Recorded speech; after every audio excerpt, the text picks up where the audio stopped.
20 seconds.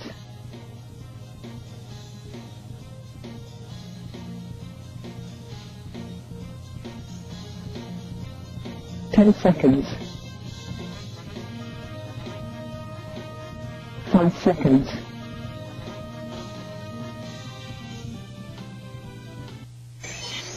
In your face, all over the place. We're online 24/7. 24/7. You're listening to the hottest internet station. From beautiful Saline in southeastern Michigan. Around the world at sunskyMysteries.com. This is the 2009 Top 10 Webcam in the World winner. This is SETV.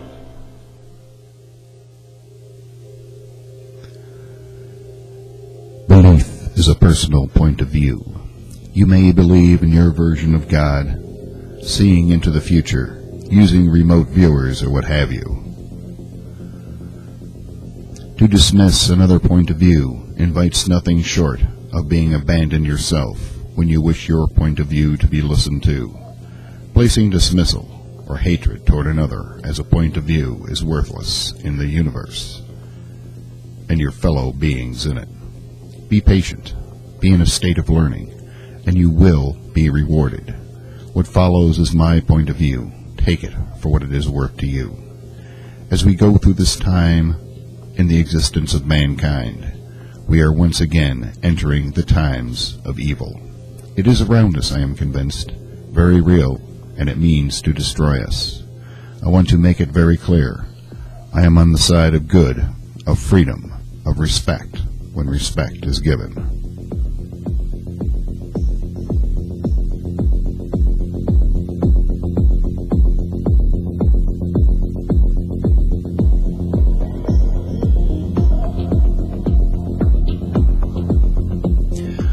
Welcome to the show. This is our Tuesday night show where we do interviews. But before we get to that, we have some breaking news that we're going to be hitting on during our next live show on Thursday, November 17th. That show will not be on YouTube or in the archives. If we do, our account will be axed. Let me be very clear about that. Here is a teaser. You need to listen to this audio clip. Building a base in the military, because if we're talking about revolution, it means we have to win over some section of the military to be on our side, and most of them are working class people, just like the rest of us.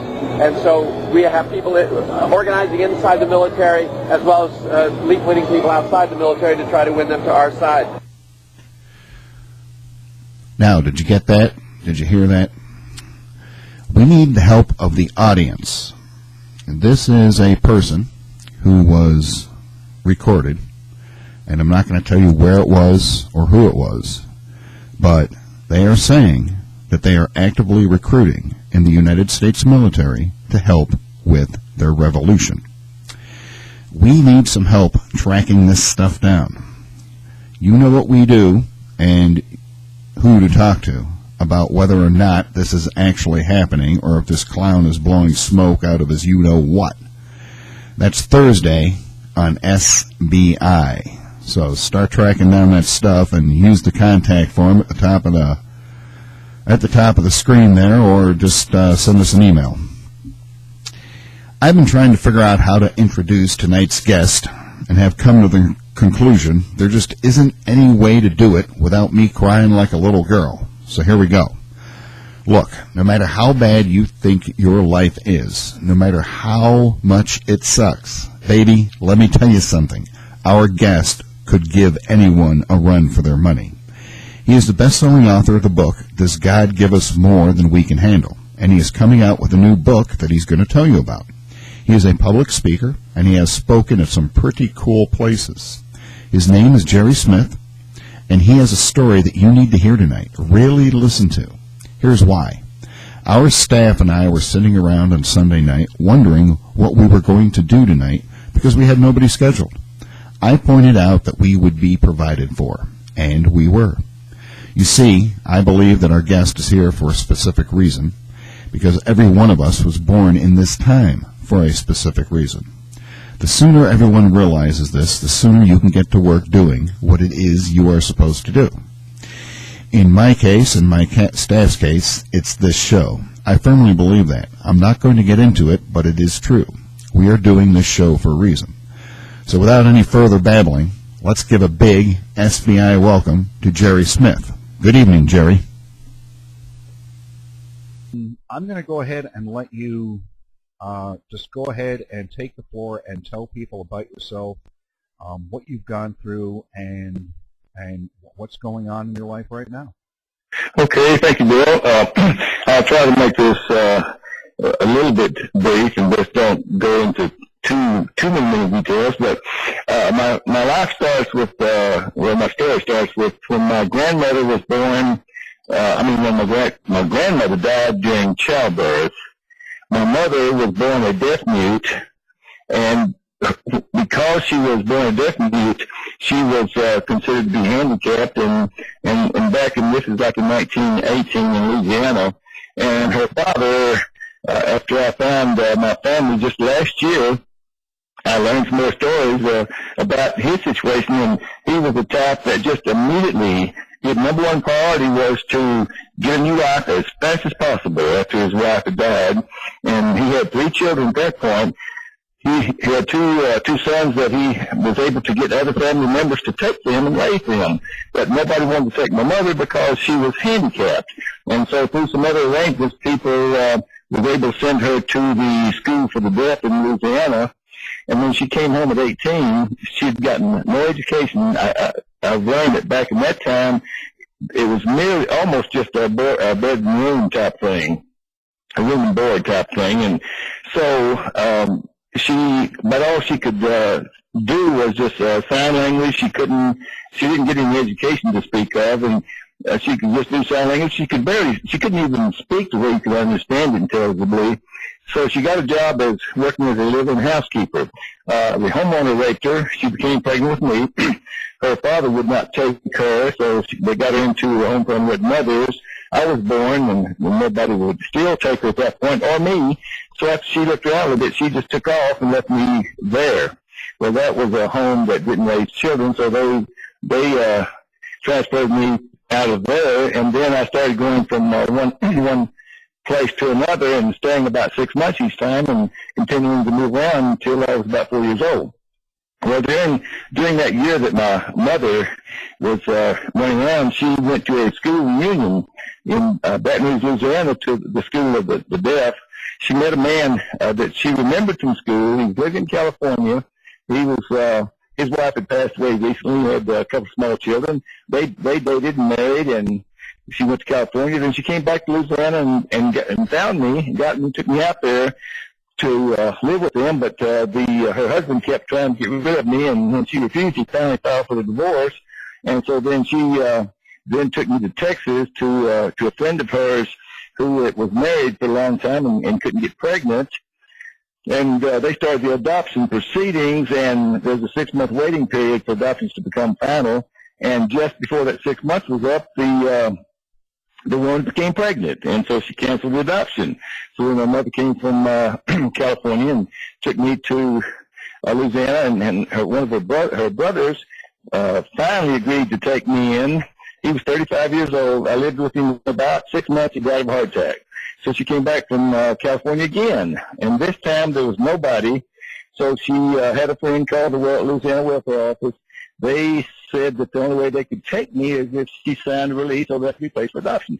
At that point, for some unknown reason, which I never learned, she refused to do so she had a friend of hers drive us to the welfare office early the next morning, and she pinned a note on my shirt with my name on it and told me to go up and knock on the door that morning. And when I did and turned around and looked where the car was driving off, and I was about 4 years old. And I didn't see her again until I was about 25 years old and had done a 3-year search to find her in California. And so anyway, I grew up in Portland, graduated from high school at 17, worked my way through college. My senior year in college, I married, and I look back now, and I realized that a lot of things I did was because of loneliness, and so I realized I married, obviously, out of loneliness, because it was probably the only girl I dated at that time. But anyway, a few years later, my wife was murdered by a drug addict. I went on then for several years, and I met my second wife, whom I'm still married to. A few years after that, my grandson, by my first marriage, turned 15, got his driver's permit, got a car on his birthday, got on the freeway the very first day, was ran over and killed by a semi. And so after that, I attempted suicide.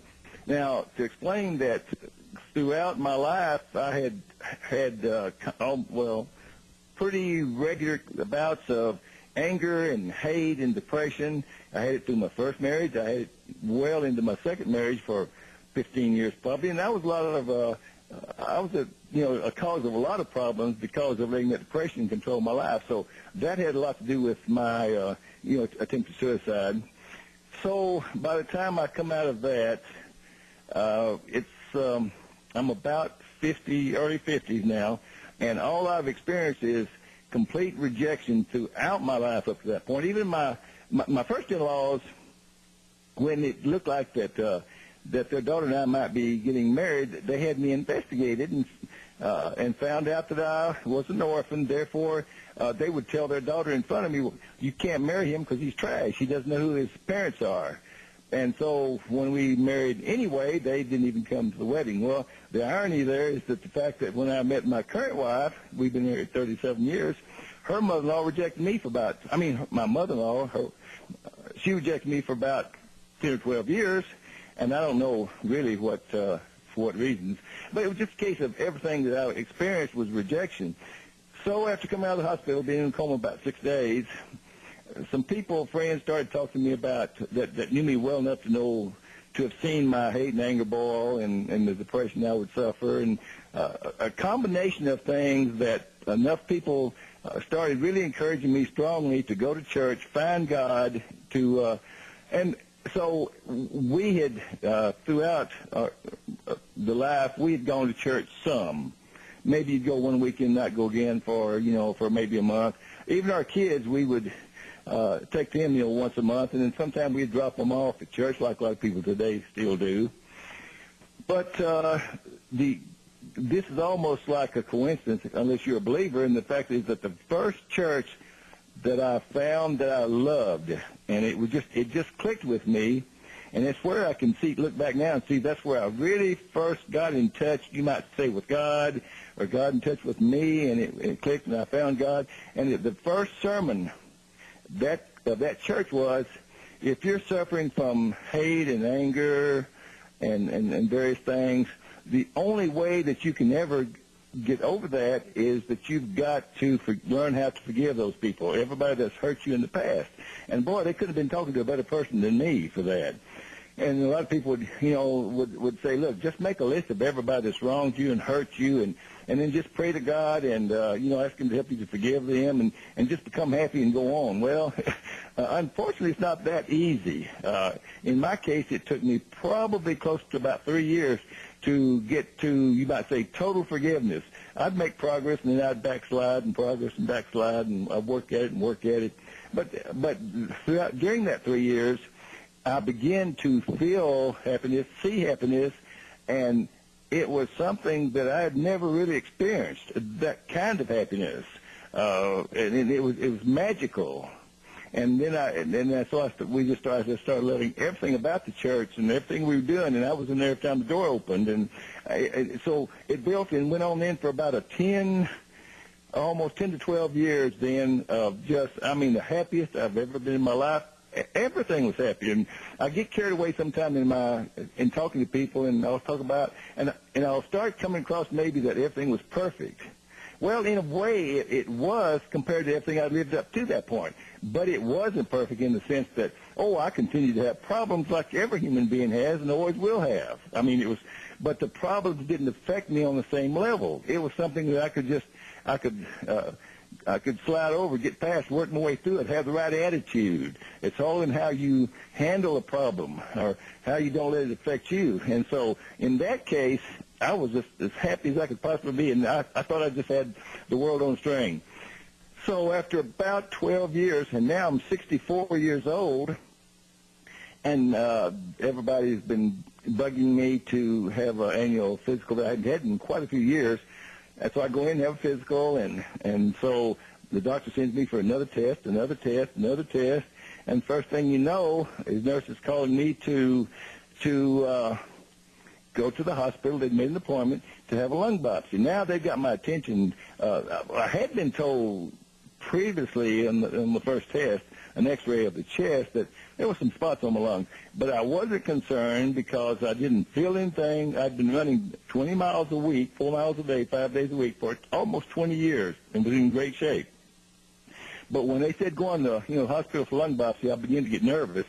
And then when they got that, the nurse called back and said, well, we've decided to send the biopsy to Mayo Clinic's lab in Phoenix to have them check that biopsy. And so when that came back, I sat down with the doctor, and that's when he comes in and looks at he says hello, and he sits down and he looks at me and looks at the file, and looks at me and looks at the file. And my wife is with me. It's a Friday afternoon, and I am so impatient because now this has taken about a 6-week process, and I haven't learned anything to speak of.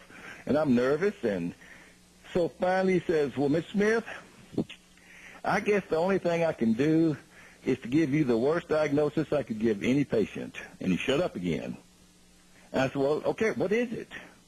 And he says, you have a lung disease called pulmonary fibrosis. It's a disease that we don't know anything about. There's been no research as far as I know. We don't know what causes it, and there's nothing that we can do about it. There's no medicine, no treatment, no cure. And they had done a pulmonary function test, which is breathing into a computer in a glass booth, similar to the old telephone booth. And he said your lung capacity is at about 63%. And I just had to keep pulling answers out of him because he would just stop and wait for me to ask him, and I didn't know what to ask, except I was getting pretty desperate, you might say. So finally I said, well, what can we do? I mean, is there anything? Well, there's nothing we can do. Well, finally I had to get the courage to say, well, look, how much time do I have? And he said, based on my experience, I would estimate the closest I could would be to tell you that you probably have 6 months to 2 years, and I suspect it would be closer to 6 months than 2 years. Well, what am I going to do then? Well, go home and do whatever you've been doing. Just continue doing that and come back in 6 months for another breathing test. We will do those for as long as you live. I said, is that going to help me? No. Then what is the point?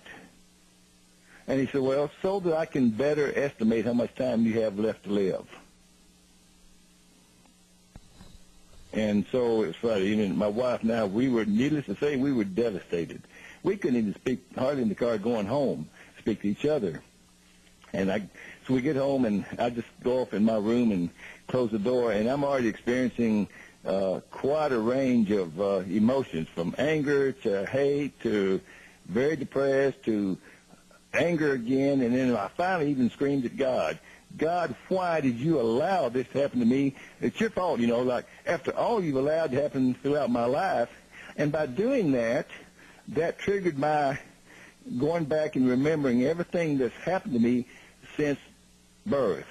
These things I mentioned a while ago. And I guess literally through each step of my life, I blame God right in there for each step of the way. I was reminding him what I felt like he had done or allowed to be done to me. And so I'm just about to explode. But this probably took 30, 40 minutes. I'm trying to remember. And when I finished, all of a sudden a calmness came over me, and you could say, well, you just got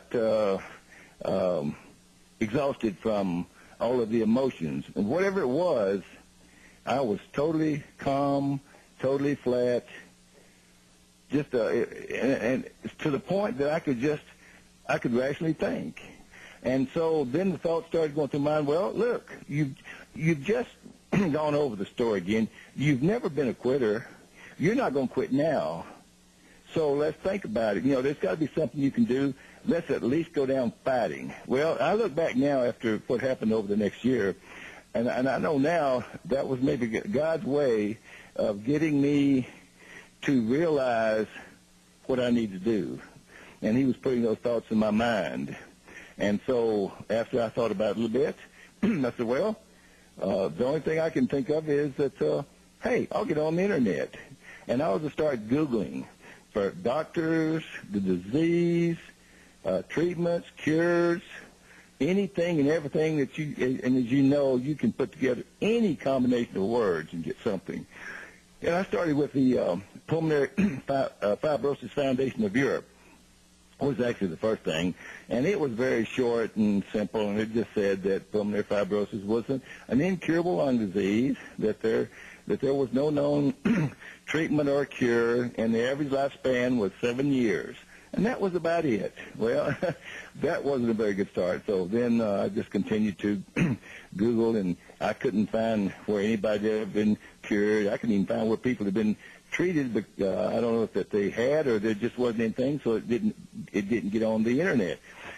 So this went on, and of course, my tendency, I guess, would be like most any other human being, and that is that after I spend several hours on something and with the full motivation and emotions and everything behind it, and when I fail after a day or so, then I get discouraged and I feel like, well, maybe that's it, you know. But then the next morning I wake up, and now I'm a new person again, and I'm fired up, and I start again. And so this went on for you know, several, almost a couple of weeks, I guess.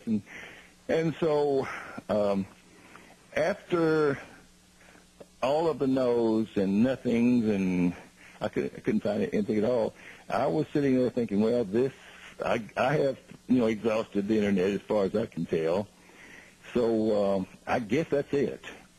Then it was just moments that this thought came into my mind and says, what about trying to find a doctor that maybe has his own laboratory?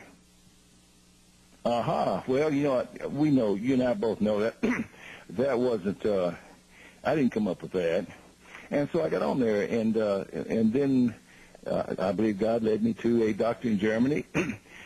My luck was that he spoke broken English, so I was able to talk to him and ask him 3 questions. And I'm feeling upbeat now, and I've got a chance, because this doctor had his own laboratory for 25 years at that point. And that's 7 years ago. And he had set it up to research all kinds of cancers, and he was curing a lot of different kinds of cancers now. And so I asked him, did he know anything about pulmonary fibrosis? No, only that it's incurable. Secondly, well, have you treated anybody for any kind of diseases and things that would be similar in nature to pulmonary fibrosis that might give you a chance to treat me? I don't think so. Well, strike 2. And then I said, well, now I understand you've done 25 years of thorough cancer research of all types of cancer. Yes. And I said, now, couldn't some of that research apply to some extent to pulmonary fibrosis? I said, that must be kind of like similar to a cancer. I don't think so. And then my heart just sunk. I said, well, you know, I can't get anything but a no. And so I'm thinking, what am I going to say? There's nothing left to say, and I'm quiet. I'm thinking, and it seems like eternity that I'm thinking, but maybe it was probably more like 30 seconds, 45 seconds, and that can seem like a lifetime in that situation. But the doctor hadn't said anything either during that time, like he was waiting on me. And finally, the doctor spoke up, and I believe to this day that he could hear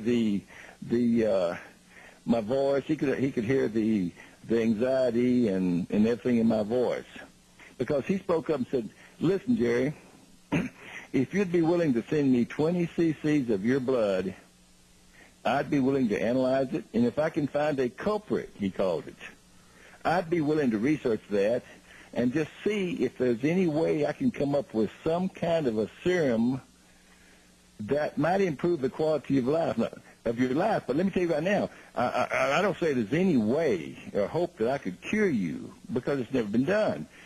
And but I'd be willing to try. Well, just to stop here just for a second and point out that he spent then, there's more to the story before he gets the serum, but he spent about approximately 6 months. He spent about 6 weeks analyzing the blood and came up with a type of fungus in the blood. He spent about 4 4 to 4.5 months of analyzing that, trying to come up with a serum. And then he took 6 weeks to make a serum. He took almost 6 months. I did not sign a contract up front. I did not send him any money up front. Now, what if, in that 6 months, I never went over there and got the medicine and paid him? Now, that's a big investment on his time and his laboratory and all these things. That, to me, just shows the generosity of this doctor. So anyway, I thought, aha, now I felt some hope, and I'll just go to my doctor here in Dallas, and I'll have him draw 20 cc's of blood. They have to put something into the blood itself to keep it from spoiling during the 2-day flight to Germany. Well, I went to 8 doctors over a period of 2 weeks. Every one of them would say, why do you want this blood, and give it back to you. And when I would explain to them, all 8 of them refused to do it. And they had all these excuses. It's outside the American Medical Association box. We don't do that. Others say it's a waste of your time and money. And one particular doctor said it's voodoo medicine. So I kept looking. Finally, I found a doctor in Fort Worth, Texas, about a little over an hour drive, that does homeopathic medicine. And he was concerned enough that he was willing to draw my blood. And so from then on, every process, a step of the way for the next 2 years, I would go over there to get blood sent to Germany. And so that took it up to that point. Now, let me say that to this day, I still go to my first pulmonary doctor in Dallas that measures my lung capacity every 6 months. I've done that now for over 7 years, since 2004.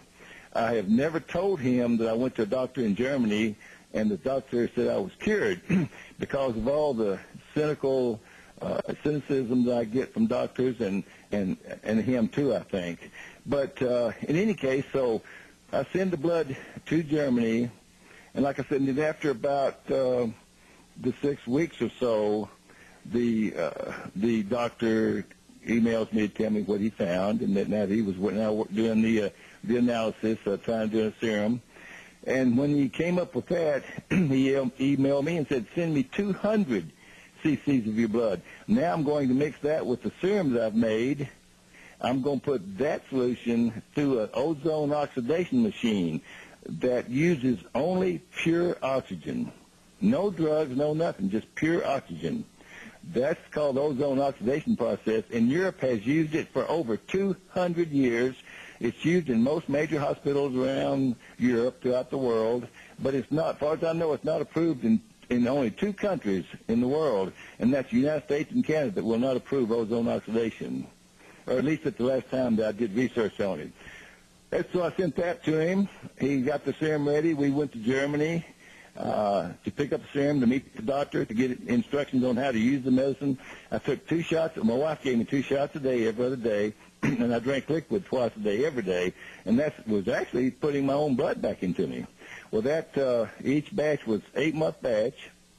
During that 8 months, my lung capacity stopped falling by the end of that 8 months, that first batch. And by that time, I'd gone to my doctor here for another breathing test, and he said, I don't know what's happened, but your lung capacity has stopped dropping. Maybe it's just in a suspension or something, or we don't know what it is. I mean, we don't know why. Maybe it might resume any time. So anyway, I send that report and another 20 cc's of blood to Germany. The doctor, he analyzes the blood again and goes over the report and emails me. He's excited. He says, I believe this all proves to me that I chose the right culprit or the right problem. Now I'm going to make you a second 8-month batch. I'm going to tweak it, make it stronger, and then he told my wife this, and I even put her on their phone. When you finish this second batch, you will be cured. When I finished 8 months later, when I had finished that second batch, I was cured. And you can't just imagine that feeling. So I go to my doctor here for another breathing test again. I don't tell him about Germany. And he says, wow, you're in remission. He says, I don't know how. It's impossible. It's impossible to be in remission, but you are. I've double and triple checked. And I said, well, but you say it's impossible, but you said, I said, how about that maybe I'm just cured? He said, oh, no, that's impossible. You just can never be cured. I said, but you said, but remission would be impossible too. Well, that's more of a possibility. And so, anyway, we're feeling good as you can imagine, and he has had the worst bedside manner of any doctor I'd ever been to. So it's kind of like we were picking at him. My wife was with me, and then sitting in his office, and him saying, "Well, it's in remission. It's just in remission." I said, "Well, I kept pushing him. I said, you've got to give me an answer. What could it possibly be?" I guess I was being. Maybe I was being ugly, I don't know. But anyway, he finally, in desperation, leaned back in his chair, raised the palms of his hands toward the ceiling, looked up at the ceiling and said, "Well, I guess it's just one of those God things." And we said, "You know what? We believe you're exactly right." And we never told him. What did he say to that when you said that's exactly right? Did he have a response to that? He would just, I think he wanted just to get off the subject. I mean, he was like he was under pressure. And I learned later on from another friend a year later that I met that I found out was going to him also for another kind of lung problem, that the guy is supposedly a Christian, and he does believe in God. I know that doesn't have anything to do with anything, but so a few weeks after I got the word from Germany, I got my first telephone call from an Army veteran in Naples, Florida, that had served in Desert Storm. Uh-huh. He'd contracted some kind of a lung problem over there, and so after I guess 6 months to a year, he'd gone to the Army hospital, and they discharged him as 50% service-connected disabled. Then he started going to VA, and a year later, they evaluated, and they diagnosed him as 100% service-connected. His lung capacity had gotten down to 50%. Wow. And he was going to VA. All VA could do was they were giving him inhalers. I would imagine it was Buterol. I can't think of that. Prednisone type inhaler, and pain medicine. And he was going to some kind of an office where they were doing some kind of lung exercises, I guess breathing exercises. And that was it. And he was down to 50% capacity.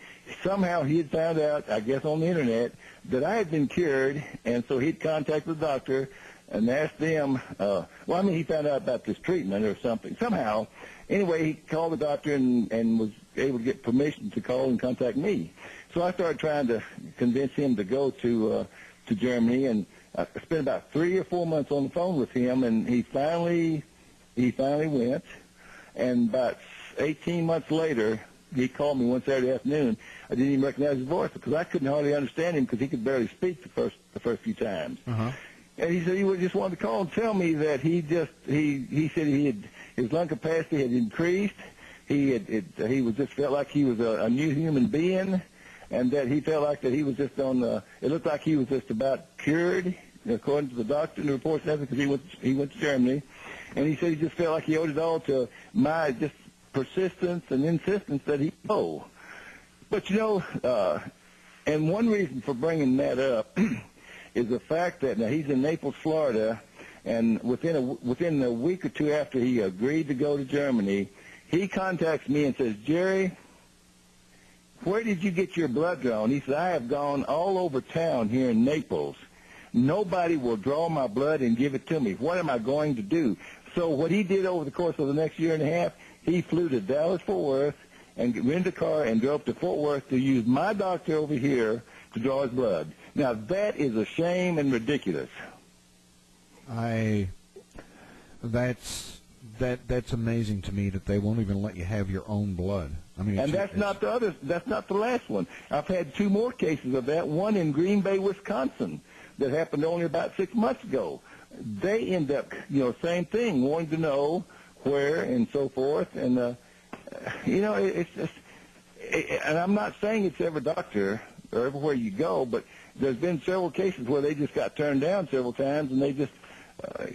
I don't understand it, but anyway, so I started getting more and more calls, and from mostly men saying they had various kind of lung problems and pulmonary fibrosis, and some even cancers, and then they started saying, "Well, have you written a book to give this information out about the doctor and the treatment and everything?" Because there are so many of us that we need to know that there is hope out there, that we might get some help.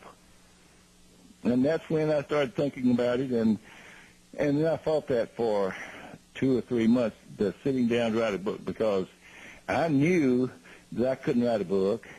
I knew I didn't have the ability. I'd never written anything in my life. I didn't think I could even come up with enough words to have enough words to fill a book. And I'd always heard from the research I did that you almost can't get a book published anyway unless you can afford to self-publish it. So I wasn't going to do it. But at that point, it's when I started to learn that God had a purpose for my life.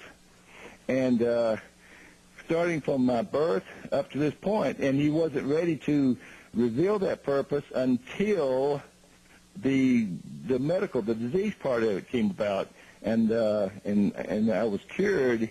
Then that's when it would be revealed to me.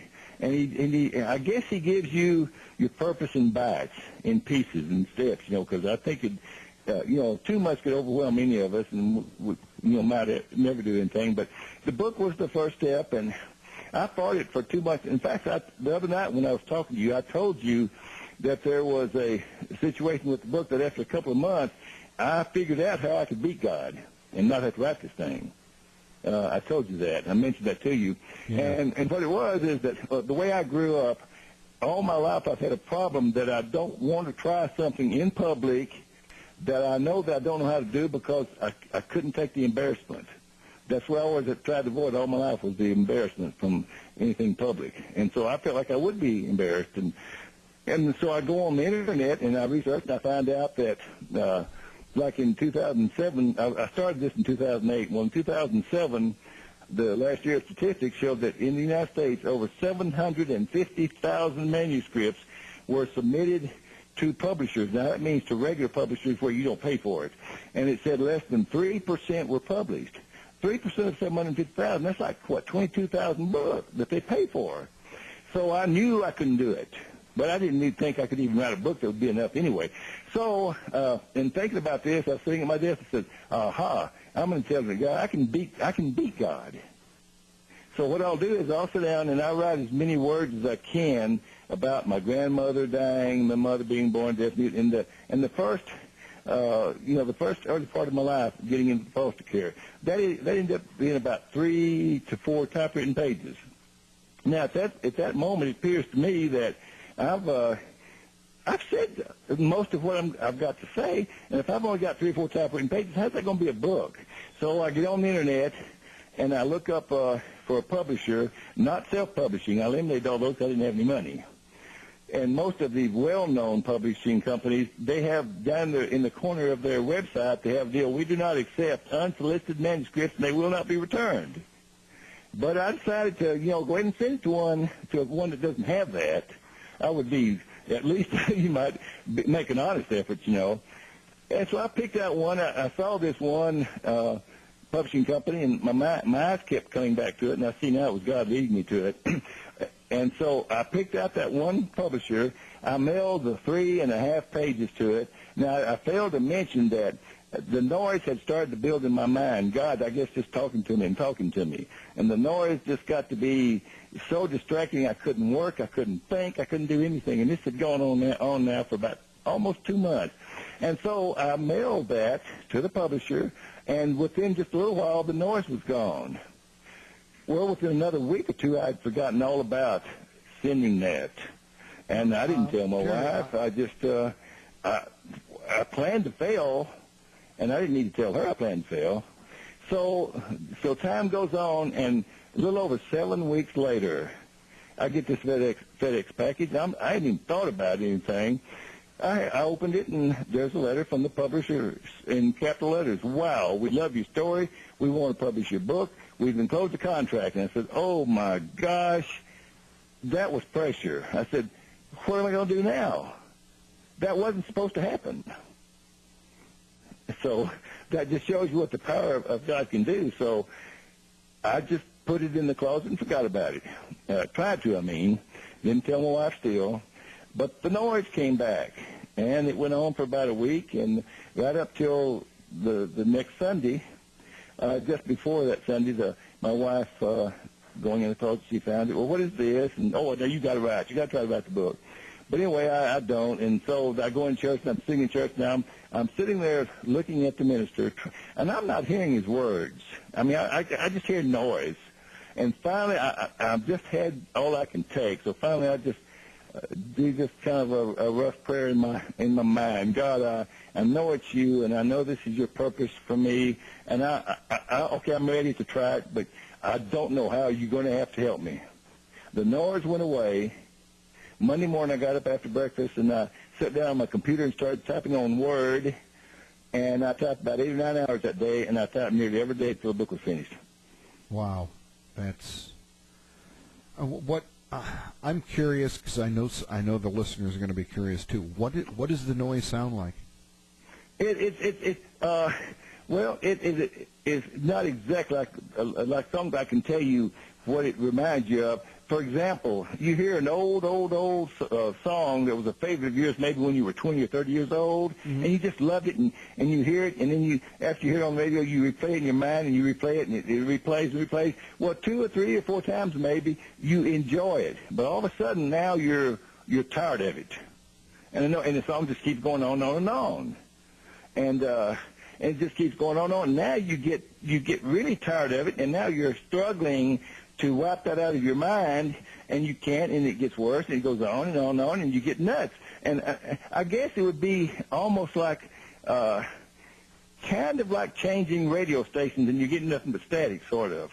I'm just saying, it's just, it's just some kind of distracting noise.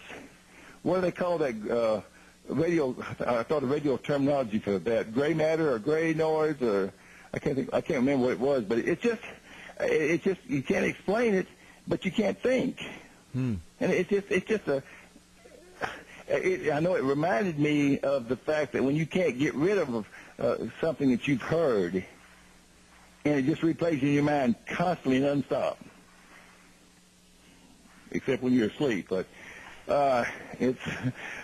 so I sent that in, and then they took a long time to publish. I guess about 9 months or so, and I really didn't do anything other than the fact I kept getting calls, and then I started to set up a website, and I probably got about 300 calls in the next 2 to 2.5 years from people I talked to one-on-one, and I talked an average of an hour to hour and a half, explaining about the doctor. Now, it's all about the doctor, the medicine, what you do, what he did, how you take it, how we went over there, how you found this and that, and just every bit of information. So after so many of them, and it was getting pretty hard to keep going over that hour and a half of instruction, so I sat down and wrote out about a 2 full typewritten page instructions on pulmonary fibrosis, my treatment, and I put that on the website, and then I could just start telling people. It's got the doctor's name, telephone number, email address, and everything, and what you do, how it's done. All the information I could think of, I put that together over a period of several weeks, and started doing that. And then I would also email and give instruction, and so I mostly did that until the book came out. And it was pretty often. And then when the book came out, I was stuck again because, what am I going to do with this? As they told me in the beginning, I'm a nobody, an unknown person, and I can't do anything. And so it's like saying, well, God, now, okay, we got the book, but what are you going to do with it? And for 6 months, I did everything I could think of. I mailed out like over 500 pieces of mail to every newspaper in the United States, to their book review department, or whatever they call that section, and everything else, TVs and radio stations. And I did not get one single answer in that 6 months, not one. And so after 6 months, I realized, hey, you're wasting your time because you're doing all of the wrong things and nothing right, evidently. So after that, I decided, well, what can I do again? Well, I can go back on the internet and look for some self-help. And so I found one of the items I found was a seminar that was coming up in a week up in Philadelphia for a 3-day seminar for authors wanting to write their book or have just written one. And I go up to that to get this information that's going to help propel me to market that book. I'm all full of excitement and positive attitude again. And I mentioned this to you briefly, so I get up there, and in the first full day, all they're talking about is that, well, so you've written a book.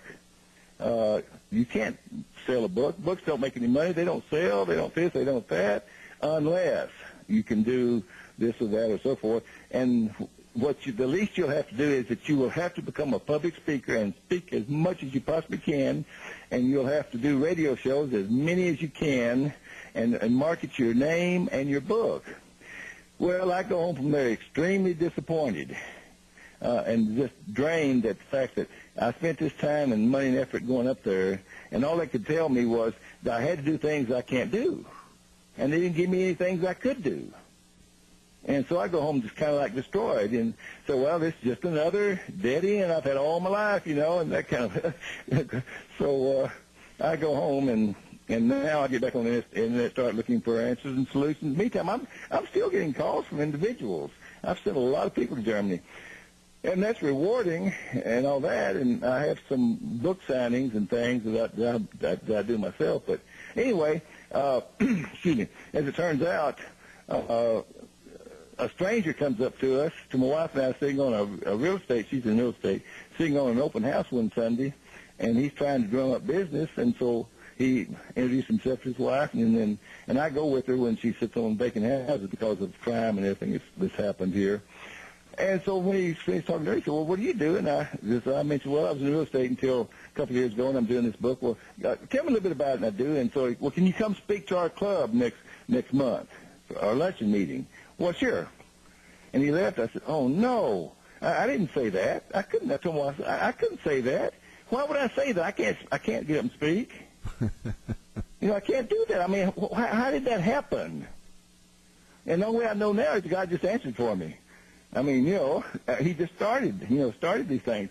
And so it led to, I've spoken to Kiwanis clubs and Rotaries and to American Airlines, and it's just been one after another, and then the radio thing started, and so I guess what I'm saying is that, you know, I've learned, and I think a real important, valuable lesson to me personally has been, I've never had that much confidence in myself all my life, but yet I've got out and accomplished a lot. But it's only because of being very driven and scared to fail. But I told my wife, I said, you know, when it came down to this book and speaking, I've been on television, I've been on an international television show. I said, you know, I learned that when God starts revealing his purpose for your life, and like most of us probably, you refuse or you're not listening. But if you do listen, you do finally accept God's purpose, then God, all of a sudden, he will put you in a position to do what it is he wants you to do, whether you've ever done it before or you think you can't do it. He makes it possible. And I'm as good a witness to that as you'd ever find. Somebody that could not get up and give his name and where he's from and what he does for a living in front of an audience for 60 seconds. I couldn't get up and speak. So, and it's unfortunate that most people don't stop to realize that God has a purpose for every one of our lives. Do you think that a lot of the world's problems would be solved if people would just have a little bit of faith? If they would just listen? I think that's a guarantee. I think most definitely. But it's just that so many people don't want to believe in God, I think. Yeah, and I think the other thing is, and while I was listening to you talk, and folks, we're scheduled this interview for an hour, and we're about 10 minutes to the top of the hour. So I'm going to ask Jerry some questions and see if we can expand on some of this. A lot of people, and I used to be the same way, and it sounds like you were. We blame God for the bad things that happen to us. Oh yes. And it goes back to the title of your book. The first book that you wrote, I'm looking for the title of it. Does God give us more than we can bear? Yes. And what was your conclusion? I don't think he does. No. Is that the conclusion you came to too? But, you know, the irony of it was, I used that title in talking to God. You know, like, God, why you give me more than I can bear? It's just not fair, God. It's not right, God, that you give me more than I can bear. And when I had to send a title to the publisher after they were printing the manuscript, they said I had to send them 2 titles, a first choice and a second choice. I didn't have a first or second choice, and I didn't till they got down to very close. They said, Jerry, we got to have a title. I said, I can't think of anything. And so finally, I'm sitting in I'm doing a back treatment one day, and I'm laying there and I'm saying, now I was talking generically, I think. I wasn't talking to God. It's something a lot of us do. I just said, God, what am I going to do for a title? I wasn't being disrespectful, but I wasn't asking him a question either. And it wasn't 30 seconds that it just popped in my head. Does God give us more than we can bear? And it hit me. I said, that's it. I've known it all along. I took credit for that for about 30 seconds. And I said, wait a minute. God just put that in my mind. So I sent that to my publisher real quick. They said, well, where's your second choice? It takes us 3 months to what do you do to your book to register it worldwide? And they said so. But I said, well, later on when they were able to copy or whatever the word is for the book, they asked me, the fact I want to send them one. I said, well, because God gave me that title and He didn't give me a second choice because He knew I didn't need it, and that blows them away. Well, what'd they say to that? They were just mystified. When you catch a person with too much of, I think, of God's faith and proof and so forth, sometimes you catch them off guard and they just don't have something to come back with. Yeah. Jerry, how all of this stuff that happened, especially with the disease, how did and this might be a question it's technical, but it's really not. How did this affect your faith, and how did you work through it in your mind? Well, like I told you, I think that I would have had a very serious problem that could have led to me saying, that I don't believe in you, God. And here is something funny. Throughout some of this and that particular day. And this part I think is kind of silly. One time I even said, God, I don't even believe in you. I don't even believe you exist. But yet I was just telling him everything that I didn't like and what I didn't think was fair. I was talking to someone like I believed him, which what I'm saying is it was a contradiction. I'm telling him I don't believe in him when I know I do because I'm telling him I don't. You get the drift there? Yeah. And so I understand. This only lasted a couple of hours. From the time I'm at the doctor's office, and then after I finished reliving my life. But after I relived my life, and he more or less took me through it, and then he gave me this calmness over my life and my mental and my mind and my emotions, that thing. At that point forward, I never doubted again to this day. Wow. How many people altogether do you think you've talked to that you've helped? Well, I made a mistake in the beginning. I wasn't writing down and keeping records. Like I said, I talked to over 300 people in almost 3 years. And about a year afterwards, I started writing down and asking them when they didn't send me an email to send me an email and keeping records and all that. And at one count for the second year, I had like about 30 people that said they had been, like 21 of them was taking medicine, and about 6 or 7 said they were actually cured of an incurable disease. Now, one of them is the minister at my church, and he has referred so many of them. And so it is hard to really to even be able to keep account, even if you can stay in touch with people, because as we know, some diseases resurface, and some you're too far gone for it to be able to help and all that. But I know that there's been 30 to 40 people at least that have done something, and I know of the 4 or 5 that I know personally now as friends and have been friends with ever afterwards. That if you can help one person to find a cure and change their life, I think it's all been worthwhile just for one person. That's when I started the show, it was a big leap of faith on our part, and that has always been my motto. If I can just help one person, then my work here is finished.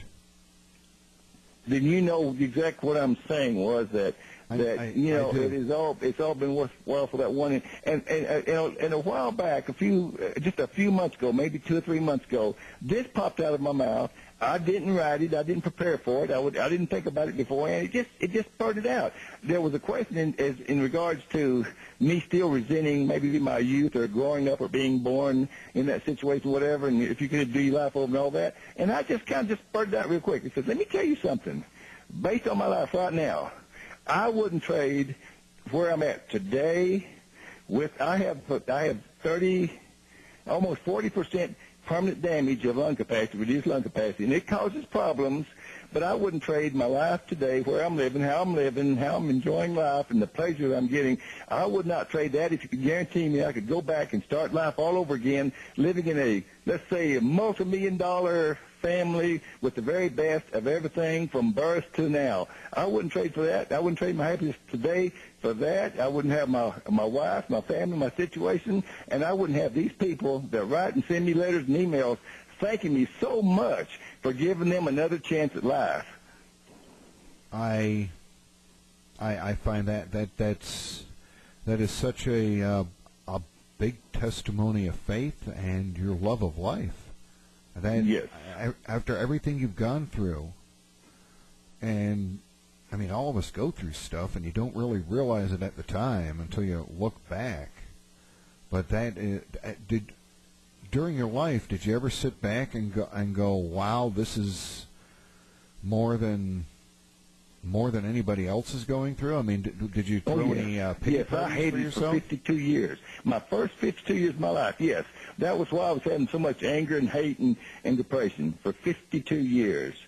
And now, just another quick example. About between 2 and 3 months ago, on a Sunday night, I'm sitting here late Sunday night. I get this call from this stranger I've never met before, and he introduced himself. He said, I went to Germany about almost 2 years ago. My doctors here told me to go home and just wait to die. And he told me the name of the guy that referred him to Germany, and the name of the guy was the associate minister at my church that I had referred over there and was cured of lung cancer, and he didn't tell him my name. But anyway, he got cured, and he was so carried away with it and being thankful for being cured and wanting to help people, and his wife wanted to get in on that, so they started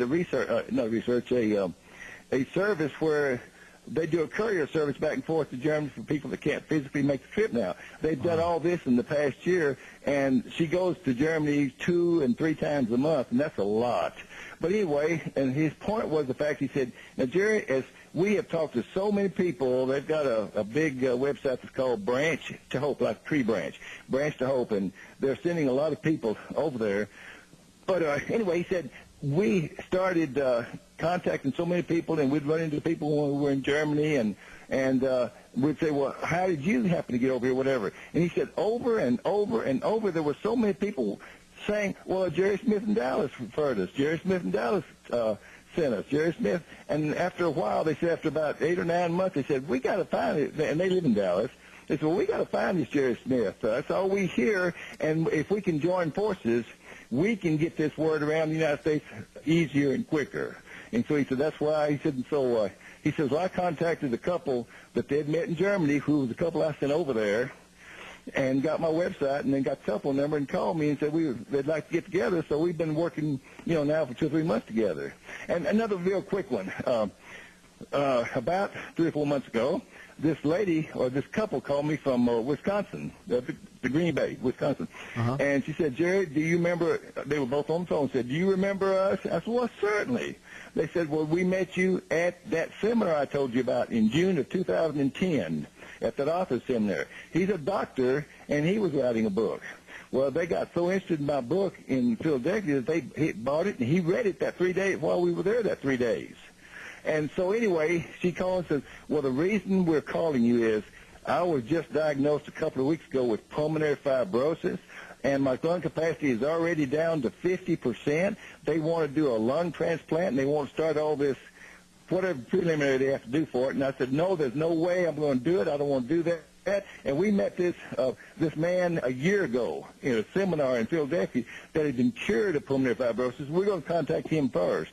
And so we spent about a month getting everything worked out for them to go to Germany to get medicine.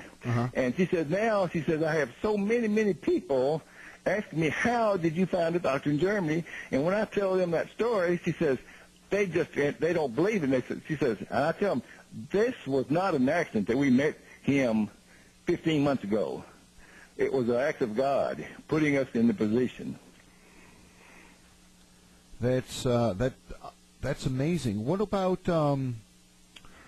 doctors here in the United States? Are they listening to this? Are they investigating any of this work, these cures? I get the impression that there's not. I think there's a few that are starting to be kind of interested. Even my family doctor, excuse me, he knows all about everything about it, and I gave him my first book where I talk about it. And so the comments he made to me was he was writing in his book, his office book, record book, And so finally, every time I'd go in there for something, and then he'd say, well, how's the lungs coming and whatever, and I'd tell him an update or something. He'd make notes. I said, are you just doing that for my records? He said, no. He says, sometime my family might need it. But that's the only doctor I've heard personally that is not discrediting it. Do you think maybe it's an insurance company issue? That they're just skirting around it because of the insurance companies? Well, I don't know that, but let me just ask you a question about that, and that is that, okay, this doctor, how could you find a doctor in this country that would also have a laboratory that practices, has a regular practice and has a foundation and has a laboratory, and that he's willing to take 6 months or less, or whatever it takes, to do that. My personal feeling is that is a very unique situation in Germany to have all of that in one company, and I don't think you can do that in the United States. I think you either have to have just a laboratory or something, and because look at your experience with doctors. What is their philosophy? See how many patients they can run through their office in an hour? So how are you ever going to get this kind of a service or treatment? I don't know. I've never, up until last night when I talked to you for the first time, I've never even considered the possibility of something like that here in the States. I think the AMA. This is just my personal opinion. I don't ever want to stir up trouble or cause anything or to be just all. But my personal opinion is the AMA. I don't believe would be for this kind of a situation, and I believe that the pharmaceutical industry would definitely be 100% against it in this country. That ozone oxidation treatment thing doesn't even use drugs.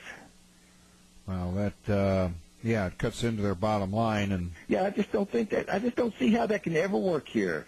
I'm not saying that there couldn't be independent laboratories, but see, the thing that I learned about pulmonary fibrosis is, and there's so much confusion, and when I talk about it, I always have to explain, look, pulmonary fibrosis is not a disease. I just say that's the name of the disease, but it's not a disease. Pulmonary is your chest area. Fibrosis is the condition of the lung where it becomes like scar tissue, like leather, and you can't get air through it, and it can never be restored. That's a fibrosis condition. So it's a disease that causes the fibrosis, and the problem with that is it could be 100 different kinds of causes, and mostly related to the autoimmune family of diseases. And autoimmune, I think, relates mainly to anything to do with breathing, drinking, like water, air, food, you might say chemicals in the air and the water and food and everything. So you tell me how you're going to zero in to research a cure when it could be 100 different things coming from different directions. And so this doctor, I like to tell people, this doctor doesn't treat a disease per se. He treats you by taking your sample of your blood and your urine, and he analyzes it for all kind of the 100 steps in such and such. And so it's a very detailed, long, drawn-out thing. So yeah. I don't know how they will ever overcome that here. I don't. I mean, I even had a chance to do any research on this at all. I guess I have to ask you about the fungus that you had in your blood that the doctor identified. Is there any? Did you ever find out what the source of that fungus is? Oh, now let me tell you this: if this doesn't blow your mind, nothing will. Now, and my first thought was, this doctor's got to be crazy. And when he first told me the fungus, he said, "Did you grow up in the country under a lot of trees?" I said yes until I was 18 years old. Tree covered almost. Some places you couldn't see the sky almost. There in North Louisiana in the rolling hills. And he said, well, that ties in. He says, this fungus you have comes from a tree, from the tree family. It is from spores, if you're a country person or if you've been out enough to see it. As trees change seasons all year long, they get different kinds of spores, and you can see them blowing in the wind. Right. You know what I'm talking about? And these different kinds of spores. And get this now. He said, and those spores, some of the spores, came into your body through the gums of your teeth and went into your autoimmune system. After it broke down the autoimmune system, then it went into the lungs. And that's why most people, I think, that have pulmonary fibrosis are seniors, is because it can take years and years and years to break down your autoimmune system, because it is your last line of defense, and it's I guess, very, very strong. And it has to break it down before it gets through it. And so it went through the gums of my teeth into my lungs, and I probably contracted those spores before I was 18 years old, about the time I was 18. Now, it took me to 64 years of age for them to break down my autoimmune system and to finally do enough damage to the lungs. And I think he was right on, but how in the world? He did that strictly by research, by analysis. That's he's got to be one smart cookie, that's for sure. And all of these things he pointed out to me were, in fact, what I had lived in and through. And he didn't know me. He'd never met me. So what we're saying here is that this is basically an allergy type of situation? It can be it can be anything. And also my research showed a few years ago that the largest single family of growing diseases category, the fastest growing in the last 10 years, and you've seen this, autoimmune related. Right. And I think that all has to do with the poisoning that we're doing to our environment, to the water, to the air, to the food, to everything, to the soil that grows. And that's all those things that cause problems are autoimmune related. That's what they affect, is they attack your autoimmune system and then cause all the other problems. So if we don't clean up our life around here, I think that's why the diseases are growing so rapidly as they are. I'm going to open up the big can of worms and ask you, do you think that there's a possibility that some of these genetically modified foods that they're growing, do you think that might have something to do with it? Without this only being an opinion, I would say yes, sir. And I'm telling you that based on one philosophy I have, we can't begin to compete with God to make quality of anything. And I think because of everything that we make is so inferior to God. And God, when He made all the food, the products, and everything that they ate back in biblical times, they live longer and better health and everything, was because that food was more, I think, designed by God to be right for our bodies. And everything we make. Well, let's look at an example of that. To answer that question, an example would be looking at all the prescriptions that we engineer that will take care of this one problem for you, but it has 10 side effects that might kill you. Well, I think it's the same way about, creating our food in different things. And I think it's proven fact that all these things that we do to make food have color, to taste better, to this and that and all that, they all have something put in there that's man-made and therefore has, I think, side effects in food. Now, these are all just strictly my opinion.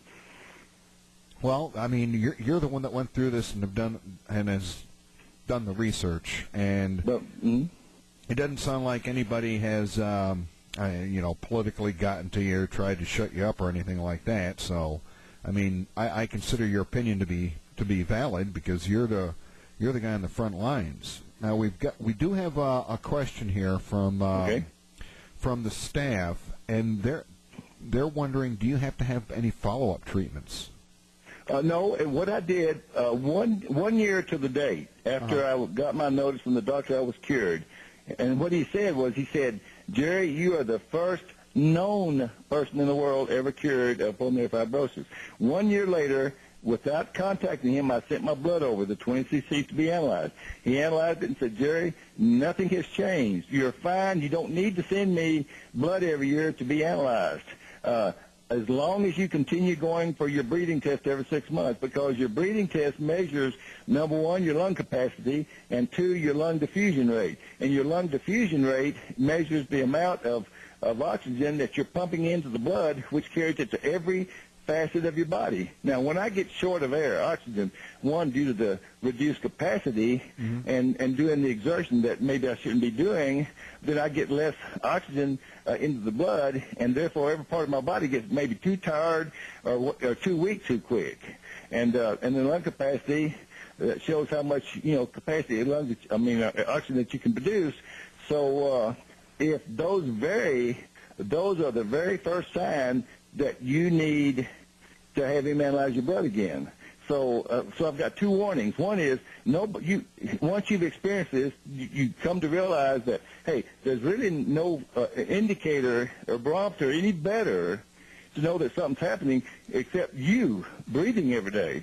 That's number one. But number two, which I'm going in December for my next PFT breathing test, but if that doesn't drop, if that was to start dropping now, drop 5, 6, 7, 8%, boy, my blood would be in Germany faster than the plane could get there. Yeah. So yes, that in its sense is its own follow-up. But I always know that he is there. If I get a drop suddenly, my blood will be there just as fast as it can be shipped. Does he have any proteges or anybody that works with him over there? Yes. About a year ago, we stayed in touch because I sent him so many people and we communicate all the time. In fact, he came to Fort Worth, to the Burleson area in Fort Worth, about 3 summers ago, I think, to meet with all the patients now that he's worked with in the North Texas area. And it was like between 30 and 40 of us. And we got together and got to meet him, and he was telling about his future plans and all that. And then since then, I've been talking to him, and he's done it. What he started doing was, because he said he is so busy with just personal referrals from all over the world that he can't keep up with it, he started looking and recruiting, and he found 3 doctors that are young that were willing to come in and be trained to do the research exactly the way he does it, to continue his work exactly the way he has done it all these years. And then he tripled the size of his lab with the latest high-tech equipment. And I was excited to hear that, because I said, I'm not being negative, but I'd like to know that in the rest of my life, that if for some reason I need to send you blood, we could, you'd be, and if you're not available, that it's being, so yes, your answer is yes, is being carried on, and he hopes, and his wife and daughter are both in it. Oh, okay. He has a laboratory, a practice, and a pharmacy. He has all 3 departments, and in the country of Germany, as he explained to me, you can't have all that under one license. So you have to have it licensed, and each one of them is a different company with a different person. So his wife ran one, he ran one, and his daughter ran one, but between you and me, he oversees every bit of it. Right. All this information about this doctor that's at your website? Yes, under pulmonary fibrosis and other diseases. That would be jerrysmith.org. Is that correct? Correct. Yes, correct. Okay. When 6 pages. When we do the, I'm going to be doing the archive uploads after we get done talking here, and we always, one of the places we do is we put it up on YouTube, and it goes up on all of our streams and everything, and I will make sure that I put your website address on there, so anybody that hears this interview in the future, they can find the information. Because I appreciate it, and Bill, I always like to say one thing that I am so passionate about, I mean, Yeah. every time, and that is, if there's anybody listening, when people do hear this, listen, keep one thing in mind. I don't care.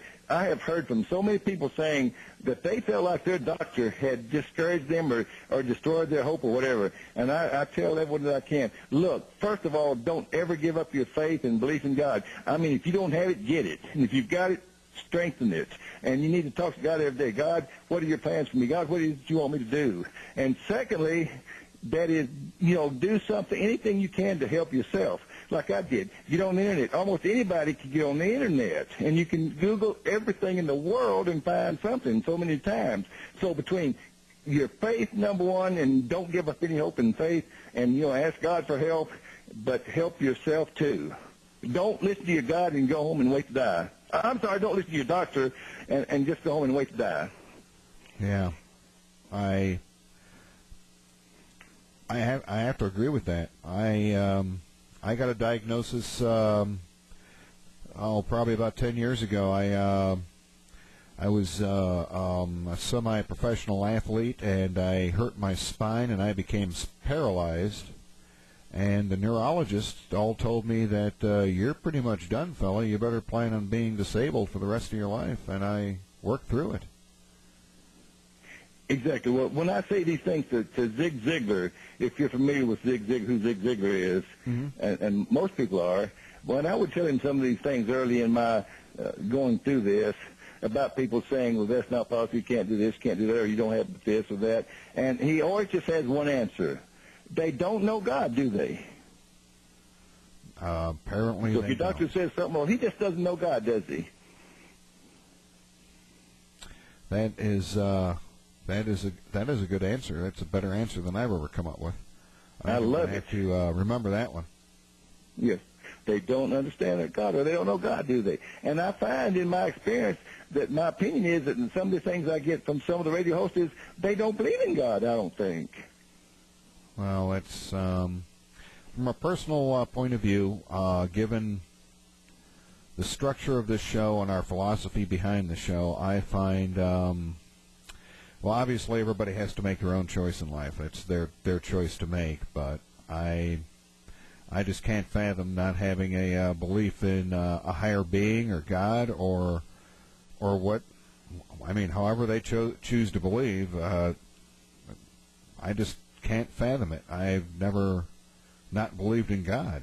I mean, that, and to give you one more answer to that question, she said, well, I'll go about that Friday evening at home. The doctor said, look, go home and die.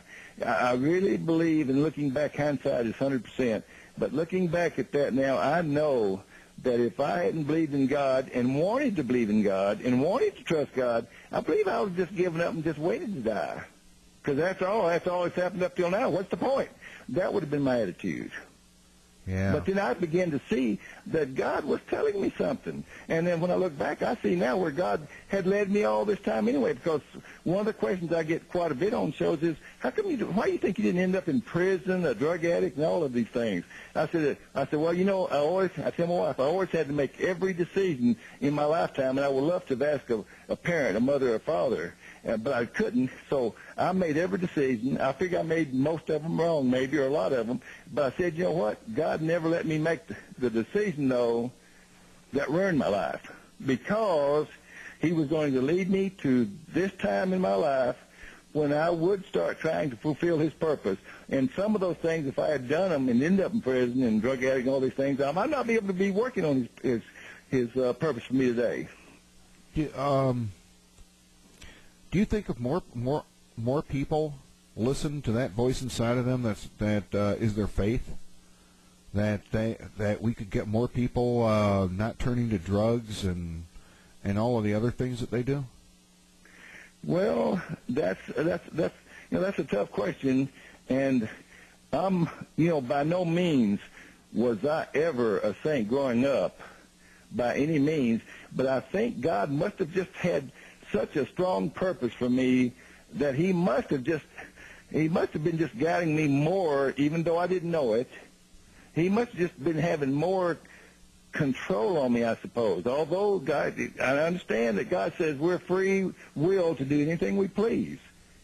But somehow, when you narrowly never get into anything that ruins your life, I believe it's because God didn't want you to, and somehow or the other, he must have had a special purpose for you. So that's the only thing I can figure out.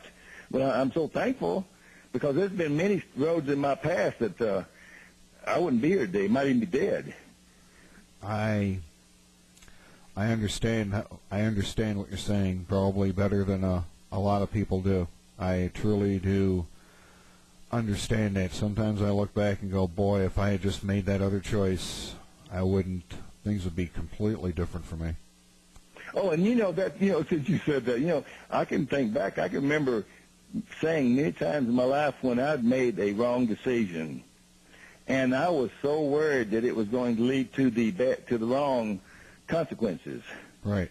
And I know that even though I didn't know if I believed in God and I wasn't going to church or whatever and so forth, but I caught myself in my mind saying, "Oh God, please make this not happen," or "God, make this." You know what I'm saying? Yes. And I've done that. I've done that a number of times throughout my life, and those things never happen. So, but it could be like people that motivators say that we worry about stuff that's never going to happen anyway.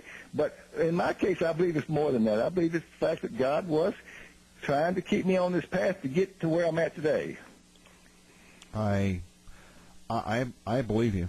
I totally believe you. I mean, given your life story and everything that you've gone through, I'm stumped as to what to say. It's an amazing story, Jerry. It really is. Thank you. And I just wish I could get the word out to more people, to just 1,000 times more people. And I don't know how to do it. Like they keep saying, I'm a nobody, unknown person, but God says none of us are nobodies. God says that. But yet I just can't figure out how to break through to where. I never talk about money. I never talk about selling my book. I give speeches quite a bit, and you know what I've done so many times? I've gone to give a speech and forget to take books. And then I've taken books and put them down behind the podium and then finished my speech, and it's over with, and people are leaving, and I never even thought to say I brought books. I'm not even thinking about money. I'm not into the money. I don't care. Well, I get so passionate about it. But if I could just talk to more people, get bigger audiences and more exposure to tell people. Well, hopefully we can help you out with that, because this show is going to stay. It's going to stay running. Repeats of the show for the next 48 hours. It's going to be up on YouTube forever. We have a pretty good audience up on YouTube, so that's going to help you get your word out. And what if I told you that about 6 weeks ago, I was having more and more radio hosts saying, or sometimes call-ins, saying, "Well, Jerry, you say if it's true how you turned your life around, I mean, that you did, and you found happiness, and you're happy today, and all of these things, but you don't explain to us how did you find that happiness in detail." And then more of them started saying, "If you read the book, you need to," and it started over with this book situation, and I didn't want to write this one either. And somehow, it's written, and I don't know if I told you the story, but finally I said, well, I don't think there's enough work, but I'm going to sit down now and just see how many words I can write. And in 3.5 weeks, I wrote over 25,000 words. I emailed it to my publisher on a Friday afternoon. The following Monday morning at about 20 to 9, I get an email from her, the department that reads all the manuscripts, saying, your manuscript came across my desk. I saw the title, and I was intrigued, and so I took it home and read it over the weekend. And the Monday morning, I've already mailed you a contract. We want to publish the book. Well, maybe I know that was God's purpose. And the title there is "The Secrets to Happiness. You Can Have It Too." And I believe that was a purpose. And if God's going to use it or how He's going to use it, I don't know when it comes out next year. But there was a reason for it. And when is the new book going to be out on the market? You said next year? Well, it takes them about 6 months, and I sent it in about a month ago. Okay. So I don't know what I'm going to do with it, or I don't even know how I'm even going to market it or whatever. But I know that God has plans, and I know that God doesn't reveal His plans for us, but just step by step, piecemeal. I've often thought in the past year, I wish God would just give me about a 6-month preview of what He's planning down the road. But God does everything in His timing. Yeah, it's all in His time. I have, I'll tell the audience that I've prayed about things and for things and asked God to help me, and sometimes it takes years. Mm-hmm. And, and you just have to. I mean, it's all a matter of faith. The only way that I can put it, it's just a matter of faith. You have to have faith that things are going to happen the way they're supposed to happen. And you might not agree with the way that something happens, but it's still the way it's supposed to happen. It's still part of the But faith. how many times have you experienced it? And I have a few times myself. How many times have you experienced it that when he finally did answer it, he answered a different way, and you found out that was a better way than what you were trying to do? That's I've already experienced that 2 or 3 times in this book situation. That, hey, what I want to do would have been a disaster. But then when it was changed and he did something else, 6 months later I got to do what it was that I wanted to do 6 months before, and I lost it. And I found out I wasn't ready and couldn't have done it anyway. Yeah. And I did it better 6 months later because God knew what was the right way or the best way for us. Yeah, I think if more people took that advice, we'd, as a society, we'd all be in a better place. I think that's my opinion. Oh, I agree with you, but we're all human. It's a little bit hard though to wait for that each time, isn't it? Though I mean, I still get impatient, even though he's already proved to me that he made a much better decision, by doing something at his time when I was really ready for it. Yeah, and there's still a lot of people that even when they do see they are presented with the correct decision, that they still don't. They still resist. They still won't. They still won't see that it's the best way to go. I mean, we see that over and over again in society with people just making bad choices. Exactly, and the one question I can ask you, and that is that, in my opinion, and from the last 20 or 30 years maybe, and maybe longer, I get the impression or the opinion that everything I see on TV or hear on the radio or run into people, so many people, if not the majority of them, they've got one way in their mind, that is, what can you do for me? What can the country do for me? What does the country owe me? What does the government owe me and owe me and owe me and every agency? And I look back at what I've gone through, and it has not ever crossed my mind to ever say, well, what does this country owe me? I don't think anybody owes me anything. And I don't expect it. I never asked for it, and I would never ask. And I'm just saying, is it because of the generation I grew up in or the way I grew up or something? And it makes me tired to hear people on TV how the world owes them everything.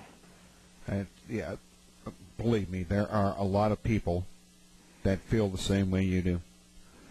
I know I feel that way. Everybody that I know feels that way. I mean, with my generation, I'm in my 50s.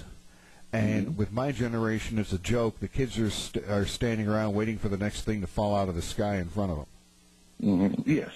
There was a commercial on a few years ago where the kid's standing outside and a brand new car drops out of the tree. And that just seems to be the way society is structured now. It's so different than when you and I grew up. I mean, we're 20 years apart, exactly. But I think it was. Yeah. I think that generationally, our two generations are probably a lot closer in our attitudes than the newer generations are.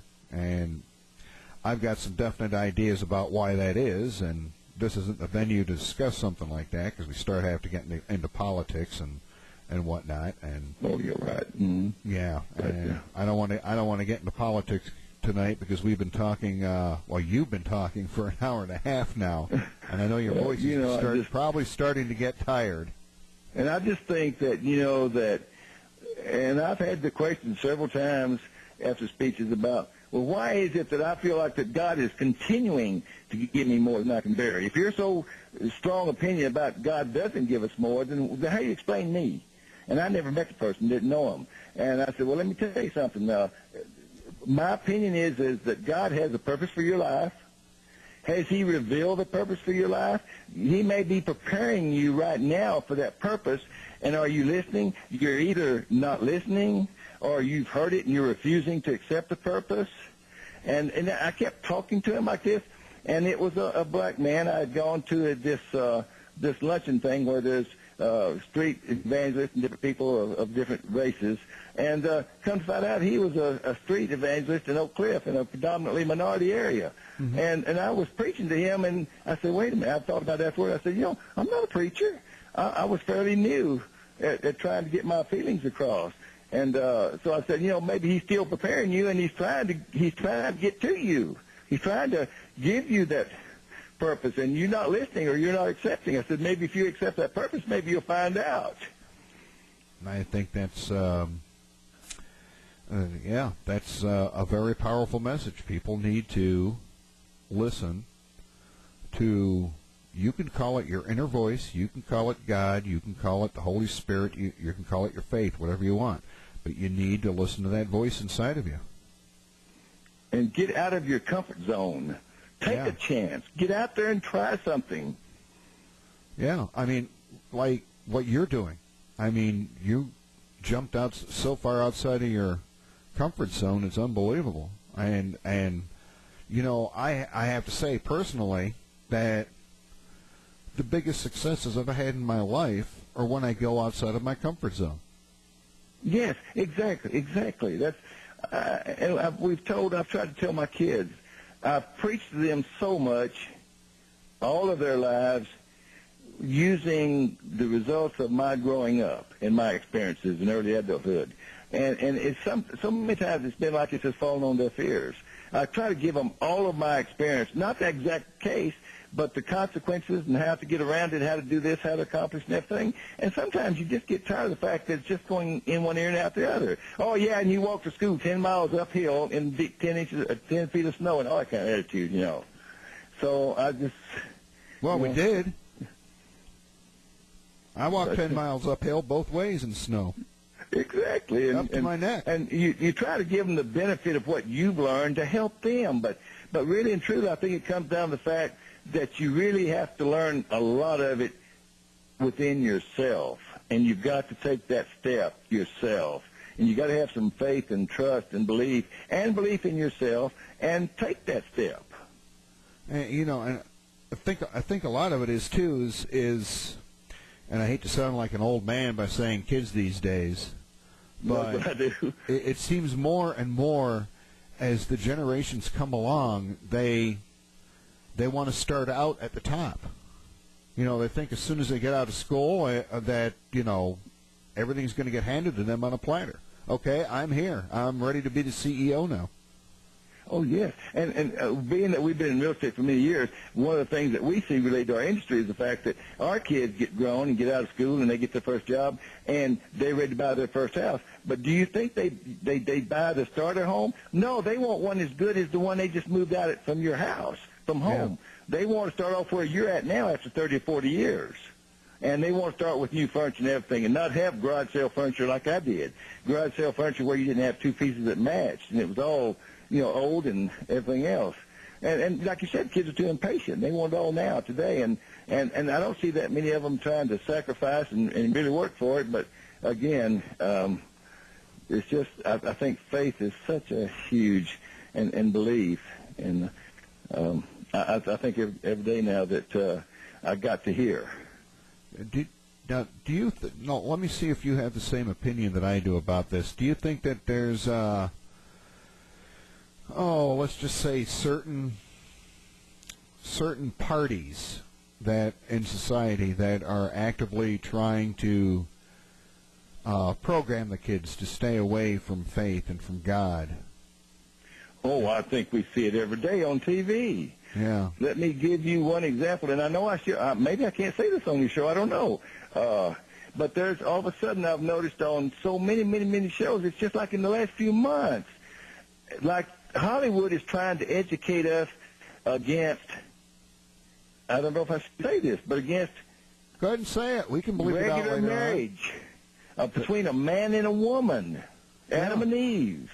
And look how many cases how many TV shows after show after show after show now, they're bringing in more and more and more of the man and his man and the woman and her woman. And I'm just saying, they start off in some cases, doing it very easy, just trying to like slip it into you and just gradually get it in your mind. Well, I'm saying that's fine to all these things, even what you're just talking about. It's a way that they're trying to transform our minds and make everything, normal. And yes, to answer your question, yes, I certainly do. Yes, I think we're going to see it more and more and more in the future. How can we fight this? How can we? I know how I'm doing it. How do you fight this? How do you think what do you think we should do? I really and truly wish I had the answer to that.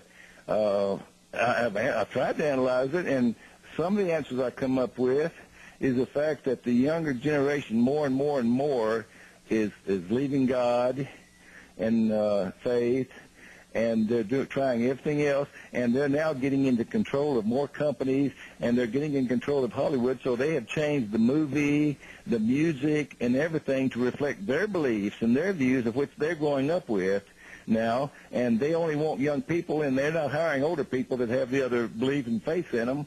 And I think that is just part of the transition that I believe that we as a country are going under, and I don't see how we can change it unless enough of us can change our children to have enough of our children to combat those other kids that are trying to change everything. And I maybe it's partly because at 72, I don't know how much fat I have left, and so and all the time I am totally trying to concentrate my story on trying to tell people that there is God and there is hope and faith and His purpose and to live that life. And so time I try to do that to as many people and try to help as many people as I can to get some relief from their diseases. Can't cure everybody. I plainly say, hey, everybody that goes to Germany will not be cured. I don't know if it's 10%, 20%, or 30%, but I'm just saying it can give you some hope. Some can be cured, some can have improvement of quality of life, but that's all I can do as one man that doesn't have the money to do anything and is just working with God's help, and I'm waiting to see if God is going to give me stronger help based on what His direction of His purpose is. But other than that, I don't have the reduced lung capacity has reduced my production. I can get out there and hurry a little bit too much, and I run completely out of air, and for 30 to 60 minutes, I'm in a little bit of pain and discomfort. Right. It's like if you ever got hit in the stomach with a baseball bat playing baseball, and it drives every bit of the oxygen out of your body. Well, for 30 to 60 seconds, you feel like you will never breathe again, and it's very, very painful, and it seems like it's several minutes, of course, and you're scared to death if you've experienced this. Right. So it's kind of like, my endurance is not as strong as it will be, but hey, I'm living a good life, and I'm able to do a lot. And when I talk like this to Zig Ziglar, and he always comes back with, well, Jerry, it sure beats the alternative. Well, the alternative, of course, was my being dead. And his oldest daughter, Susan, died of pulmonary fibrosis about 16 years ago. Oh, and he traveled all over the world and could not find a cure for her. Was this before or after you found the doctor over there? 16 years ago. 17 years ago. Okay. Yeah, and so when he found out I was diagnosed with it, he became my mentor, and he started encouraging me weekly to write a book and to help me and encourage me and push me. Yeah. And he was just working through God. I mean, when I sent the book in, the manuscript in, the first one, and they're going through a checklist of what you will have and won't have in your first book. And when they came to forward, so of course you won't have forward since you're a new author and everything in your first book. I said, well, I already have one. Well, you do? Who wrote it? I said, Zig Ziglar. And she paused for a moment and says, do you realize that people like him don't write forewords for people like you? And she wasn't being ugly, I don't believe, for a minute. She was just surprised. And so I couldn't wait to tell Zig that the next Sunday. Uh-huh. And when I did, he just smiled and says, they don't understand friendship, do they? Yeah. I agree. People, they just, I And I think that goes to a lot of societies. People don't, they don't understand what friendship is anymore. They don't understand the loyalty of friendship. Well, and how many people will go out of their way to help you or help me? I mean, you know, and I don't mean in a selfish way. I'm not asking you to help me to make any money. No, I mean to help me just to get my word out to more people by maybe getting on another radio show.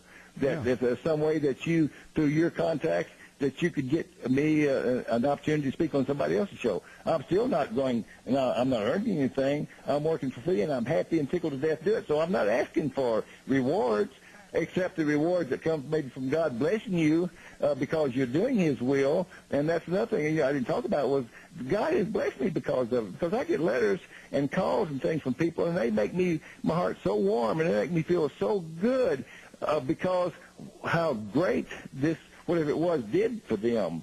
And I tell you what, that's worth more than money any day. Any day, any time. Any time, that's right. And you're experiencing. So I'm preaching to the choirs that say, you know exactly what I'm talking about. And but again, so many people that are in a position to help us, they talk a good show, they talk a good thing, but when it comes down to it, I don't see many of them really doing anything. And every day I just say, God, I'm ready to continue doing what you want me to do. I'm just asking you to open the door, the next level, the next door. You just give me directions. I'm ready to go. And I'll keep going. I'll keep pushing. Just show me the direction. Just tell me the directions. I pray that every day. How are your, speaking of that, how are your speaking engagements going? They've gotten very slow. I went through the Rotary clubs and the Kiwanis clubs and a few others, and now I'm just sort of kind of backed up because when we got into fall, places I've contacted said, well, they normally try to be booked up 60 days in advance, so they can put me down, but they wouldn't have anything till after about 60 days or so, that kind of thing. Yeah. So I don't know if it's a change. Like people getting back from vacations and all that kind of thing. So right now I've got very, very, very few of those. I've got about 9 or 10 more radio shows already booked right now to January the 16th. But not the speaking. So now I'm trying to get into churches because that way I can really talk more about God and exactly how that's applied in my life than I do on most radio shows. I've talked more about God tonight with you I have than most of the radio shows I've been on. Well, I don't mind. I welcome it. And I know my staff does, and my family does, and, well, it's my show, and I can talk about what I want on it. Well, I know God's blessing you. I know He's blessed you, and I know He'll continue to bless us, and I just feel like we have to, no matter what people say to me, I'm going to continue talking about what God has done and what God can do, and I'm not a preacher, and, come what might. Yeah. Well, hopefully a lot of people will hear this, will hear your voice and hear this show over the next coming days, weeks, months, and years, and get whatever it is that they're supposed to get out of it. Well, if they'll just go on my website, www.jerrysmith.org, there's 6 pages.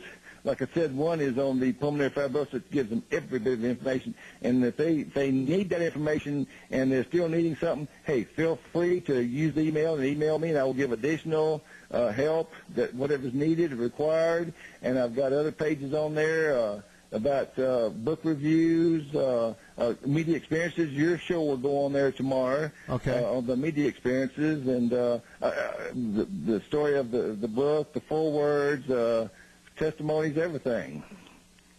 I think, well, I don't know what to think other than we're about out of time for tonight. Well, I appreciate the opportunity to be on your show, and I hope I can reach some people. But again, hey, don't ever give up when you leave a doctor's office. Yeah, don't ever give up. I think Jerry and I are both living proof of that. Don't give up. Just you gotta keep going. Well, I've enjoyed it, Bill, and if in the future, if I could come back on, like when I get my new book out, yeah, I'd like to get back on and talk about it more. You can come on every night if you want to. Well, I'd like to come back on. I'm just keep me serious in about mind, that. after a few weeks, if you need a last-minute thing, just remember I'm in reserve here. I'm in reserve, ready to go. Okay. I mean, you're an excellent I'm speaker. serious about that. Keep me on, Bill, and if you need to have me back in 2 or 3 weeks or a month, whatever, because you get into a very last-minute cancellation or something happens, hey, just call. Give me at least 15 minutes notice. And I promise that I'll have better questions for you the next time. You can be prepared for me, and hey, we'll do it again. Hey, I'm serious. I'm ready because I know every time I talk that I'm going to reach somebody else. Yeah, that's true. And I honestly, I really enjoy talking to you. It's very well. I've easy. enjoyed it very much too, and it's really a pleasure to be able just to talk like you feel. I mean, to say what you feel and not try to be guarded. I'd already given up that I wasn't going to try to watch every word already, but I felt more comfortable with your venue. Okay, I'll buy that. That's good news because that means that we have chosen the right path for the show. And like you said, I believe God put us together so we can work together in the future. I really believe that. Maybe I can help you in some way, and you can help me. Yeah, I'm gonna take you up on that. I'm gonna call you in the next couple of days, and we can have a chat off the air. Let's do it. Put me down on your permanent record or something. And just remember, I'm happy to do a last-minute fill-in if you need one. Okay, I mean that's good. And for now, I think, it's 8:45 now, and you've been on for about 45 minutes longer than we planned. And I'm just starting to cough and get hoarse, so that's a good timing. Yeah, I could tell you were starting to get a little bit hoarse there, and you go rest that voice for now. Okay, And Bill, it's been a pleasure. I want to do it again, and I'll be waiting to talk to you maybe in the next few days. I will be calling you for sure, sir. I thank you very much for coming on the show. We all appreciate it. We'll talk to you soon. Okay, you have a good night. You too. Bye. Bye. Ladies and gentlemen, that was Jerry Smith, and as you can tell, we had a fabulous time. Jerry and I have a lot in common, and you might not agree with a lot of the things that we talked about, but this is the direction of the show. We might not get a lot of advertisers because of subject matter that we choose or what we talk about, but two very important things is that we believe in what we are doing. We believe in good versus evil. We are on the side of good, and guys like Jerry are exactly the type of guest that we'd like to talk to because they have a very, very powerful message. And whether you believe in God or not, or have faith or not, he obviously does, as a lot of other people do, and I believe that is a very coherent and good message for people to hear.